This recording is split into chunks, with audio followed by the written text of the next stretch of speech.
ধরুন আপনি একটা রুমে ঘুম থেকে উঠলেন। চারপাশে কংক্রিটের দেয়াল, মাঝখানে বিশাল গর্ত, আর আপনার পাশেই একজন অচেনা লোক। আপনি জানেন না কোথায় আছেন, কিন্তু খুব শিগগির বুঝবেন এখানে খাবারই জীবনের একমাত্র নিয়ম।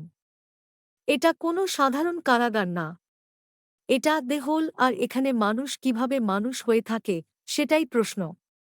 সিনেমার মূল চরিত্র গোরেং। সে স্বেচ্ছায় এই দাহাওয়ে এসেছে, কারণ ১ বছরের শেষে সে একটি সার্টিফিকেট পাবে। তার প্রথম রুমমেট ত্রিমাগাসী। সে একজন অপরাধী যে টিভি ফেলে একজনকে মেরে ফেলেছে। প্রতিদিন একটি প্ল্যাটফর্ম উপরের দিক থেকে নেমে আসে, তাতে থাকে রাজকীয় খাবার। কিন্তু যারা নিচের তলায় থাকে তাদের ভাগ্যে পড়ে শুধু ঝোল মাংসের হাড়। অনেক সময় কিছুই পড়ে না। ত্রিমাগাসী বলে, তুমি যদি না খাও তাহলে আমি তোমাকে খেয়ে ফেলব। আর সে সিরিয়াস।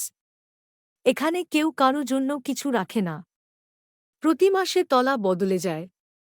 একবার গোরেং উঠে যায় ৬ তলায়, আবার কখনো পড়ে ১৭১ তলায়, যেখানে খাবার কখনো পৌঁছায় না। গোরেং বুঝতে পারে এখানে মানুষ নিজের বাঁচার জন্য সবকিছু করতে পারে, খুন, খাওয়া, আত্মহত্যা। সে দেখে এক নারী, মহিরু, যে প্রতিদিন প্ল্যাটফর্মে উঠে নিচে নামে, কারণ তার মেয়ে কোথাও এই গর্তের একতলায়। কেউ বলে এখানে কোনো শিশুই নেই। কেউ আবার ভাবে সে পাগল। তলায় তলায় নামতে নামতে গোরেং বদলে যায়। সে শুরুতে বিশ্বাস করত সবাই যদি কিছুটা কম খায় তাহলে সবাই খেতে পারবে। কিন্তু বাস্তবটা ভয়ঙ্কর। একদিন সে নতুন এক রুমমেট পায়, বাহারাট। তারা দুজন সিদ্ধান্ত নেয় এবার উপরে নয়, নিচে নামবে। প্ল্যাটফর্মে চড়ে একদম নিচে যাবে, আর যেখানেই নামবে খাবার বন্টন করে দেবে। তারা নেমে যায়, তলা পার হয় ৫০, ১০০, ২০০। তারা দেখতে পায় নিচে শুধু ক্ষুধা নয়, বর্বরতা আর মৃত্যু। ৩৩৩ তলায় গিয়ে তারা দেখে একটা ছোট মেয়ে একা। শিশুটি মহিরুর মেয়ে। গোরেং বুঝে যায় এই মেয়েই বার্তা। তারা খাবার না নিয়ে শুধু মেয়েটিকে উপরে পাঠানোর সিদ্ধান্ত নেয়, যেন উপরওয়ালারা বুঝে মানবতা এখনো বেঁচে আছে। প্ল্যাটফর্ম আর উপরে ওঠে না। গোরেং তার দায়িত্ব শেষ করেছে।